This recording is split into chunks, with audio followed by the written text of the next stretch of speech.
Movie का नाम agent है। फिल्म की शुरुआत में हम देखते हैं कि आधी रात में एक आइलैंड पर मिसाइल पे हमला होता है। कई सारे लोग इसे मारे जाते हैं। उसमें एक रॉ का एजेंट भी होता है, उसकी भी डेथ हो जाती है। तो अगली सुबह कई सारे सीनियर ऑफिसर्स के साथ मीटिंग होती है और रॉ की एक सीनियर एजेंट बताती है कि रॉ के चीफ को ही मार दिया गया है और उन्हें मारने वाला कोई और नहीं, वही एजेंट है जो कल रात आइलैंड पे मारा गया था। रॉ के पास उस एजेंट का एक रिकॉर्डर भी था, जिसे सुनने के बाद उन्हें पता चलता है कि आखिर का मामला पूरा क्या था। वह एजेंट को अपने चीफ के ने क्यों मारा, जबकि चीफ उसी एजेंट को सबसे ज्यादा भरोसा करता था। अब कहानी फ्लैशबैक में जाती है और हम रॉ के चीफ को देखते हैं, जो सब लोग डेविल के नाम से जानते हैं। डेविल रॉ एजेंट के ऑपरेशन को मॉनिटर करता था और रॉ एजेंट हफीज कादरी नाम के टेररिस्ट को मारने वाले हैं, जिसने इंडिया में कई सारे बॉम्ब ब्लास्ट करवाए। रॉ का एजेंट टेररिस्ट बनकर हफीज कादरी के पास रहता है और सारी इन्फॉर्मेशन रॉ तक पहुंचाता है। रॉ टेररिस्ट कैंप पर मिसाइल पर हमला कर देते हैं, लेकिन इससे पहले सब एजेंट्स मिसाइल की रेंज से बाहर निकलने का वो वेट करता है। लेकिन उसे जब पता चलता है कि हफीज कादरी वहां से जाने वाला है, तो रॉ के पास उसे मारने के अलावा कोई और ऑप्शन नहीं था। तो वो मिसाइल लॉन्च कर देते हैं और टेररिस्ट भी मर जाता है, उसके साथ रॉ का एक एजेंट भी शहीद हो जाता है। लेकिन डेविल को इस बात से कोई फर्क नहीं पड़ता, क्योंकि डेविल कहता है कि रॉ एजेंट को देश के लिए मरने मारने के लिए हमेशा तैयार रहना चाहिए। एजेंट को मरने की वजह से डेविल पर इंक्वायरी भी बैठी जाती है, जिसपे डेविल उन्हें बताता है कि देश के लिए सबसे बड़ा खतरा पाकिस्तान का टेररिज्म नहीं, सिंडिकेट है, जिसे अपने ही देश के बिजनेसमैन और गुंडों ने मिलकर बनाया है। उसे पूरे देश पर कंट्रोल करना चाहते हैं। सेंट्रल मिनिस्टर जय किशन भी उसके साथ मिला हुआ है। जय किशन ने जिस आईपीएस ऑफिसर के साथ मिलकर 25,000 करोड़ का घोटाला किया था और उसे मरवाने के लिए कोलकाता बॉम्ब ब्लास्ट भी करवा दिया गया था। घोटाले का सारा पैसा मिनिस्टर सिंडिकेट के पास भेज देता है। सिंडिकेट का सारा पैसा किसी बैंक में नहीं, जबकि समंदर के इंटरनेशनल वाटर में है। जब भी उसे कहीं पैसे भेजना रहता है तो वहां जाता है, कंटेनर से पैसा निकालता है और देश में पहुंचा देता है। वो इतना पावरफुल है कि कई देशों की सरकारों को भी कंट्रोल करता है। दूसरी तरफ हम देखते हैं रिकी, जो कि डेविल को ही अपना गुरु मानता है और किसी भी तरह से रॉ में भर्ती होना चाहता है। डेविल के अंदर काम करने के लिए वो बहुत सी कोशिशें करता है, लेकिन सब फेल हो जाती है। वो खुद से फाइटिंग हैकिंग का एक्सपर्ट भी बन जाता है। उसे खुद का एक सीक्रेट अड्डा भी बनाया होता है और ऑनलाइन टेररिस्ट एक्टिविटी पर नजर भी रखता है। रॉ में भर्ती होने के लिए वह 3 बार एग्जाम भी दे चुका है, पर हर बार इंटरव्यू में रिजेक्ट हो जाता है, क्योंकि रॉ के मुताबिक रिकी एजेंट बनने के लिए काबिलियत नहीं है। रिकी को समझ में नहीं आ रहा होता है आखिर रॉ में भर्ती होने के लिए उसे क्या करना पड़ेगा। तो उसे आइडिया आता है कि रॉ के चीफ डेविल के सिस्टम को हैक कर लेता है। पूरे रॉ में हड़कंप मर जाती है। रिकी उसके साथ अपना लोकेशन भी शेयर करता है और थोड़ी देर में रॉ का एजेंट चीफ डेविल वहाँ पे पहुंच जाता है। रिकी उसे अपने बारे में बताता है, लेकिन डेविल उसे समझाता है कि तुम अपना बचकाना हरकत छोड़ दो और तुम रॉ के काबिल नहीं हो और तुम कोई और काम ढूंढ लो, ये काम तुम्हारे से नहीं हो पाएगा। तो उन्हें एक आतंकवादी का इरफान का एड्रेस भी देता है, जो रॉ एजेंट्स काफ़ी महीनों से उसे पकड़ना चाहते थे। एजेंट्स रिकी के दिए हुए एड्रेस पे जाते हैं और इरफान को अरेस्ट कर लेते हैं, लेकिन डेविल रिकी को बताता है कि तुमने हमें गलत इन्फॉर्मेशन दी, दोबारा ऐसा मत करना वरना मार दूंगा। लेकिन रिकी उसकी धमकियों से डरता नहीं है, रॉ में जाने के लिए नाकाम कोशिश करता रहता है। इसी बीच रिकी की मुलाकात होती है विद्या नाम की लड़की से। रिकी को उसे देखते ही प्यार हो जाता है और विद्या को तुरंत ही प्रपोज कर देता है और विद्या उसे रिजेक्ट भी कर देती है। वो उसे बताती है कि मैं 10 दिन के लिए यूएस जाने वाली हूँ, मुझे नासा में नौकरी मिली है। लेकिन रिकी कहता है कि तुम 10 दिन से तुम मेरे साथ घूमो और वो मुझसे अगर प्यार नहीं हुआ तो फिर तुम यूएस चली जाना। उसे लगता है ये अच्छा आइडिया है, क्यों ना उसके साथ अच्छे से घूमा जाए और एक थोड़ा टाइम पास उसे बॉयफ्रेंड भी मिल जाएगा। दूसरी तरफ डेविल ने सिंडिकेट में अपना एक एजेंट प्लान किया रहता है और एजेंट डेविल को मैसेज करता है कि बुढ़ापे में एक खतरनाक हथियार की नीलामी होने वाली है, जिसमें कई सारे टेररिस्ट शामिल होंगे। वो गॉड को ही बोलता है कि आप भी नीलामी में शामिल हो जाए, इससे हम बेहतरीन तरीका है, हम पकड़ सकते हैं हम सबको। नीलामी वाले दिन सभी आतंकवादियों के नए हथियार सुपर सेल्स के बारे में बताते हैं। इन लोगों ने इंडिया में 26 अलग अलग जगहों पे बॉम्ब प्लांट किए रहते हैं और बम कहाँ है, ये एक्टिवेट कैसे करना है, ये सब डिटेल्स उस बॉक्स के अंदर हार्ड ड्राइव में सेव है। तभी वहाँ पे गॉड आ जाते हैं और गॉड को देखते ही आदमी डर जाता है, चुपचाप उसे बॉक्स में ला कर देता है। अब रॉ वाले भी वहाँ पहुँच जाते हैं। काफ़ी ज़बरदस्त एक्शन होता है, गोलियाँ चलती है, गोली हार्ड ड्राइव वाले बॉक्स में भी लग जाती है, लेकिन गॉड बॉक्स को लेकर वहाँ से भाग जाता है। उसे रॉ के इन्फॉर्मर का भी पता चल जाता है। इस वीडियो कॉल पर डेविल के सामने ही इन्फॉर्मर को मार देता है। अब अड्डे में आकर हाइड्रा की इन्फॉर्मेशन निकालने की कोशिश करता है, लेकिन गोली लगने के कारण उसका ड्राइव डैमेज हो गया था, इसलिए गॉड को कोई जानकारी नहीं मिल पाती। दुनिया भर में के सारे हैकर्स को बुलाता है, उन्हें हार्ड ड्राइव का डेटा रिकवर करने के लिए कहता है। इधर विद्या रिकी के साथ मिलने आती है और दरअसल विद्या नासा में जाने के लिए एक अकेडमी में ट्रेनिंग ले रही थी। वह अकेडमी मिनिस्टर जय किशन चलाता था। मिनिस्टर का बेटा सिद्धांत एक दिन अकेडमी आता है और विद्या को देखते ही उसकी लाट टपक जाती है और विद्या के साथ छेड़खानी करने लगता है। विद्या उसे थप्पड़ मार देती है। तभी जय किशन वहां जाता है, सिद्धार्थ को लेकर चला जाता है। अब वह विद्या के सामने एक शर्त रखता है, या तो मेरे बेटे की ख्वाहिश पूरी कर दे या तो तू अपना सपना भूल जा। तो विद्या अपने पुलिस के पापा के पास जाती है, उसके पापा पुलिस में होते हैं। विद्या उसे बताती है कि वो भी मिनिस्टर से ये सब आके बोल के गया है, बट उसके पापा उसे वापस बोलते हैं कि बेटा तू चुपचाप यूएस चली जा, पर मैं यहाँ पे सब देख लूंगा। तो वो दुखी होकर रिकी के पास जाती है, उसे सब कुछ बताती है। तो रिकी जाता है मिनिस्टर के पास और मिनिस्टर उसके आदमियों को मारना शुरू कर देते हैं। काफ़ी देर तक मार खाने के बाद मिनिस्टर के सामने बैठ जाता है और उसे धमकी देना शुरू कर देता है कि सामने आपके बेटे का फ़ोन हैक करता है और बेटे के एडल्ट वीडियोज़ के सामने रख देता है। अब वह मिनिस्टर को उसके घोटालों का सबूत भी दिखाता है और धमकी भी देता है, अगर तूने विद्या को 24 घंटे में पब्लिकली माफ़ी नहीं मांगा तो मैं ये सब कुछ पब्लिश कर दूंगा। अब शाम को रिकी विद्या के साथ एक रेस्टोरेंट में होता है। डेविल उससे मिलने आता है और रिकी को रॉ में शामिल करने के लिए मान जाता है, लेकिन उसके सामने एक शर्त रखता है कि तुम्हें अपनी गर्लफ्रेंड को छोड़ना पड़ेगा। मिनिस्टर जय किशन के साथ दोस्ती करनी पड़ी, अगर तुम ऐसा कर लेते हो तो ये मिशन में आगे की जानकारी मैं तुम्हारे साथ शेयर करूंगा। इधर मिनिस्टर जय किशन को डर गया था, सॉरी बोलने के लिए तैयार था। रिकी विद्या और दोनों उसके घर वाले सब अकेडमी में होते। थोड़ी देर में मिनिस्टर को सॉरी बोलने के लिए अपने बेटे को लेकर अकेडमी में आता है। वही वहाँ पे रिकी को ऑफर भी देता है कि तुम सॉरी तो बुलवा लो लेकिन मेरे साथ मिलकर आके काम करो, मैं तुम्हें पैसे भी दूंगा। रिकी के साथ करने के लिए मान जाता है। देश की सेवा के लिए सबसे पहले उसे अपनी गर्लफ्रेंड को ही कुर्बान करना पड़ता है, जो वो कर देता है।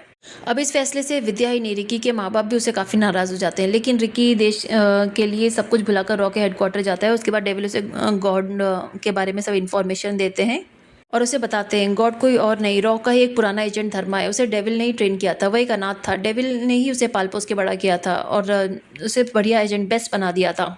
आज तक कभी भी धर्मा अपने किसी भी मिशन में फेल नहीं हुआ था, लेकिन मिशन के बीच में धर्मा को एक लड़की से प्यार हो जाता है। डेविल को पता चलता है तो वो लड़की आई से एजेंट निकलती है, तो वो धर्मा उस लड़की को मारने के लिए कहता है, बट धर्मा पहली बार उस डेविल का ऑर्डर नहीं मानता है। तब डेविल उसे कहता है कि तुम उसे मार दो, नहीं तो दूसरे एजेंट उसे मार देंगे। उसने ऑलरेडी बहुत सारे एजेंट के यहाँ भेज रखे थे उसे मारने के लिए। तब धर्मा के पास कोई दूसरा ऑप्शन नहीं होता है, मजबूर होकर उस लड़की को गोली मार देता है। लेकिन इसके बाद वह तुरंत डेविल के सामने कसम खाता है कि जिस सिंडिकेट को खत्म करने के लिए आपने मुझे भेजा है ना, मैं उसी सिंडिकेट को चलाऊंगा, इंडिया को पूरी तरह से बर्बाद कर दूंगा। उस दिन के बाद डेविल ने धर्मा को मारने के लिए काफी एजेंट भेजे, लेकिन सब धर्मा के हाथों मारे जाते हैं। धर्मा डेविल के हर प्लान को पहले से ही समझ जाता है, इसलिए डेविल को ऐसा कोई एजेंट चाहिए था जो जिसने ना कभी ट्रेनिंग ली हो, ना उसे कोई अंदाजा हो कि रॉ किस तरह से काम करती है, तो इसलिए रिक्की उसके लिए सबसे परफेक्ट है। लेकिन मिशन की इन्फॉर्मेशन जैसे ही लेके रिक्की बाहर निकलता है, धर्मा को पता चल जाता है उसे पकड़ने के लिए डेविल ने इस बार रिकी को हायर किया है। अब रिकी को तो बच्चा ही समझता है, सोचता है इसे तो मैं ऐसे ही निपटा दूंगा। उसने अपने आदमी रिकी के ऊपर भेज रखे थे नजर रखने के लिए, और ओवर कॉन्फिडेंट में धर्मा अपने किसी भी लोगों को नहीं बताता है कि रिकी एक रॉ एजेंट है। इसके बाद 2 दिन के बाद 25,000 करोड़ रुपए भरा कंटेनर शिप भेजा जाना था। मिस्टर जय किशन अपने पूरे गुंडों के साथ वहाँ पे पोर्ट में जाता है और धर्मा और डेविल दोनों अपने अपने ऑफिस में सब कुछ देख रहे होते हैं। इधर पोर्ट पर मिनिस्टर देवा का इंतजार करता है। देवा धर्मा को बहुत ही खास आदमी है, पोर्ट से पैसे लेकर सिर्फ पहुंचना होता है, शिप को दूसरे देशों तक पहुंचाना होता है, ये सब काम देवा ही करता था। डेविल ने रिकी को समझा दिया था तुम्हें मिनिस्टर के जरिए देवा तक पहुंचना होगा, लेकिन देवा के आने से ही पहले रिकी मिनिस्टर को ही गोली मार देता है। अब इसके बाद तो मिनिस्टर के सभी गुंडे आते हैं हमला करने के लिए, वो 60 गुंडों को भी मार देता है। वीडियो में ये सब देख के तो धर्मा और डेविल दोनों ही हैरान हो जाते हैं, क्योंकि दोनों को रिकी से ऐसी कोई उम्मीद नहीं थी। लेकिन रिकी मिनिस्टर को मारने के बाद पैसा वाला कंटेनर लेके गायब भी हो जाता है और रिकी देवा को अपनी लोकेशन भेज देता है कंटेनर के लिए। रिकी को ढूंढता हुआ देवा उसके पास पहुंचता है। तब रिकी देवा को अपनी जाल में फंसाना शुरू करता है। वो देवा को बताता है मैं तुम्हारे पास पहुंचना चाहता था, मैं तुम्हारे साथ काम करना चाहती हूँ, इसके लिए मैंने मिस्टर को मार दिया ताकि तुम मुझे जल्दी से अमीर बनने में हेल्प कर सको। और वो देवा को कंटेनर का लोकेशन भी दे देता है। इसके बाद जो उसने समंदर में छुपा रखा था, देवा के आदमी जाते हैं और पुलिस वाला समझ के उसे काफ़ी टॉर्चर करने लगते हैं। रिकी को कैसे ही कई दिन तक टॉर्चर किया जाता है, लेकिन वो कोई बात नहीं बताता है। धीरे धीरे देवा को उस पर यकीन हो जाता है। फिर एक दिन धर्मा देवा के पास आता है और वो समझ चुका था कि देवा रिकी के जाल में फंस चुका है, इसलिए धर्मा देवा को ही मार देता है और रिकी को परखने के लिए सिंडिकेट के एक दूसरे मेंबर डिसूजा के गैंग में शामिल करवा देता है। डिसूजा पीओके के सिंडिकेट को ऑपरेट करता था। कुछ दिन बाद डिसूजा रिकी को कॉल करता है क्योंकि उसके हथियारों से भरा कंटेनर इंडिया भेजना था। प्लान के मुताबिक रिकी कश्मीर पहुंच जाता है, लेकिन रास्ते में मिनिस्टर जय किशन का बेटा सिद्धार्थ उसके ऊपर हमला कर देता है। वो रिकी से अपने बाप की मौत का बदला लेना चाहता था, लेकिन रिकी ने उसे भी अपने बाप के पास भेज दिया। पुलिस वाले रिकी को सिद्धार्थ को गोली मारते हुए देखते हैं और उसे आतंकवादी समझ लेते हैं, जिसके बाद कश्मीर की पुलिस आर्मी सब रिकी को मारने के लिए पीछे पड़ जाती है। अब रिकी उनसे बचकर भाग रहा होता है। मदद के लिए रॉ चीफ डेविल को कॉल करता है। डेविल उसे कहता है ये मिशन तुमने सारी हदें पार कर दी है, तुम एक के बाद एक कत्ल किए जा रहे हो, तो तुमसे कोई क्या ही एक्सपेक्ट करे, मैं तुम्हारी कोई मदद नहीं कर सकता। उल्टा डेविल आर्मी को ऑर्डर देता है कि रिकी जहाँ भी मिले ना उसे मार दो उसी जगह और उसकी कोई बात सुनना मत। अब आर्मी और पुलिस दोनों उसके पीछे पड़े रहते हैं और जहाँ मिलता है वहाँ पे गोली मार भी देते हैं और रिकी की गाड़ी के साथ वो खाई में गिर जाता है। लेकिन तब भी वहाँ पे धर्मा आता है अपना हेलीकॉप्टर लेके और रिकी की जान बचा लेता है। अब धर्मा उसे पता चल जाता है कि डेविल ने रिकी के साथ वैसा ही धोखा किया है जैसा उसने उसके साथ किया था, तो वो उसको बोलता है कि रिकी तुम मेरे साथ आ जाओ, कि मिल जाओ, क्योंकि ये ममूटी जो है ना ये बिल्कुल ऐसे ही धोखा देता है। और वो खुद रिकी को सिंडिकेट में शामिल होने का ऑफर देता है ताकि फिर वही दोनों मिलकर डेविल को अपना अपना बदला ले सके। रिकी के ऑफर एक्सेप्ट भी कर लेता है। अब रिकी धर्मा के बिल्कुल ही खास आदमी बन जाता है। रिकी उसे अपने साथ लेकर हेडक्वार्टर जाता है। वहाँ रिकी को पता चलता है कि धर्मा का आतंकवादी इरफान डेविल की हिरासत में है। अब इरफान को छुड़ाने के लिए धर्मा रिकी के साथ अपने आदमियों को डेविल के सेफ हाउस पर भेजता है, लेकिन जैसे ही वो लोग डेविल के सेफ हाउस पहुंचते हैं, वहां पे डेविल ऑलरेडी अपनी गन लेके तैयार बैठा था। वो धर्मा के आदमियों को गोलियां चलाना शुरू कर देता है। तब उसके सामने रिकी आता है और रिकी भी धर्मा के आदमियों को मारना शुरू कर देता है। दरअसल अब तक जो भी दिखाया गया ना कि डेविल और रिकी के बीच में जो लड़ाई हुई, एक दूसरे को धोखा दिया, ये सब एक प्लान था। इसी प्लान के अकॉर्डिंग रिकी को पहले उसकी गर्लफ्रेंड से दूर किया जाता है, फिर उसे मिशन दिया जाता है, फिर उसे बाद में धोखा दिया जाता है, और ये सब किया जाता है ताकि उसे सिंडिकेट में अच्छी पोजीशन मिल सके। अब रिकी और डेविल दोनों का प्लान नेक्स्ट स्टेज पे पड़ता है। रिकी इरफान को लेकर धर्मा के पास पहुंचता है और उसे बताता है कि आर्मी ने सबको मार दिया है, सिर्फ मैं ही बचा। और इरफान धर्मा को बताता है कि बम को एक्टिवेट करने वाला कोड गुस्ताव गैंग के पास है, और गुस्ताव गैंग बरूट से ऑपरेट करता है। अब धर्मा कोड हासिल करने के लिए बेरूट जाता है, बेस्ट रूट से, और रिकी को भी साथ लेके जाता है। गुस्ताव गैंग के धर्मा को एक बॉक्स देता है जिसके अंदर एक कोड था। जैसे ही धर्मा बॉक्स को लेता है, प्लान के मुताबिक लोकल गैंग का एक आदमी वो हाथ से छीनकर भाग जाता है।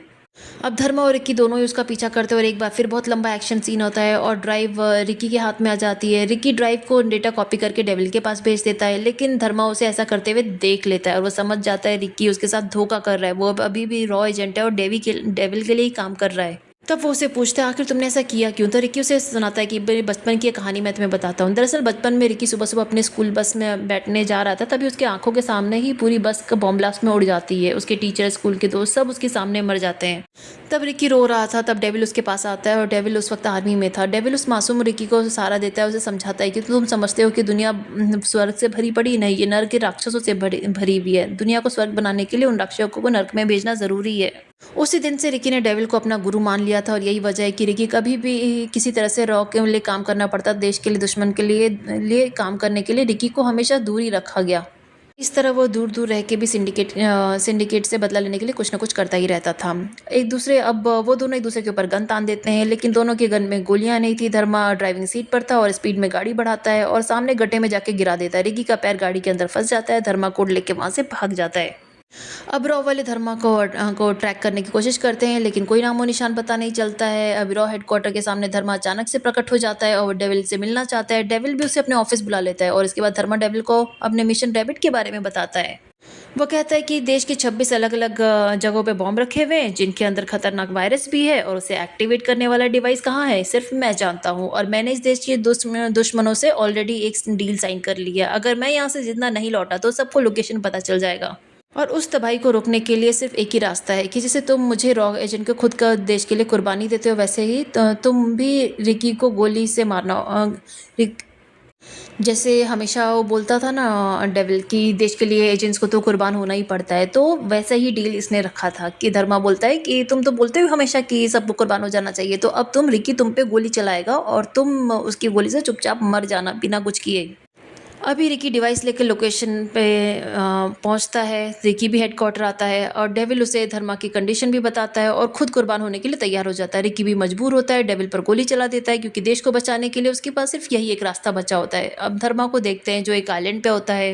रिकी भी वहां पहुंच जाता है और रिकी के सामने ही वो बम को एक्टिवेट कर देता है और बम के फटने पर सिर्फ 6 मिनट ही बाकी थे। रिकी के सामने सिंडिकेट के बहुत सारे गुंडे थे और 6 मिनट में उन रिकी को उन सब गुंडों को मारना था, और इन 6 मिनट में उसे देश को बचाने के लिए बॉम्ब को डीएक्टिवेट भी करना था। क्लाइमेक्स का फाइट शुरू होता है। दूसरी तरफ आर्मी वाले लगते हैं। रिकी उन्हें रोक भी नहीं पाता है, बॉम्ब को डिफ्यूज भी नहीं कर पाएगा कि नहीं कर पाएगा। ये डिवाइस को तबाह करने के लिए मिसाइल छोड़ देते हैं। रिकी सिंडिकेट के आदमियों को मारता रहता है और धर्मा भी इस फाइट में जुड़ जाता है और वो उसे भी मार देता है। सिर्फ 2 सेकंड पहले रिमोट को डीएक्टिवेट करके पानी में कूद जाता है, तब आर्मी की मिसाइल भी आइलैंड को तबाह कर देती है। आखिर में हम सब देखते हैं कि रिकी अपने घर में होता है। टीवी में न्यूज़ चल रही होती है कि रॉ एजेंट ने भारत को एक खतरनाक आतंकवादी हमले को नाकाम कर दिया है, और उसके पापा कमरे में आते हैं और न्यूज़ देखकर उसे काफ़ी सुकून महसूस करते हैं और रिकी को कहते हैं कि तू कब तक ऐसे निकम्मा बनकर घूमता रहेगा। रॉ वालों से खुद से देख, वो लोग कितना काम करते हैं, ये सब करते हैं, तू इतना टैलेंटेड है, तू कुछ क्यों नहीं करता। एक्चुअली उसके पापा को पता नहीं होता है कि ये सब उनके बेटे ने ही किया है, और इसके साथ ये फिल्म ख़त्म हो जाती है।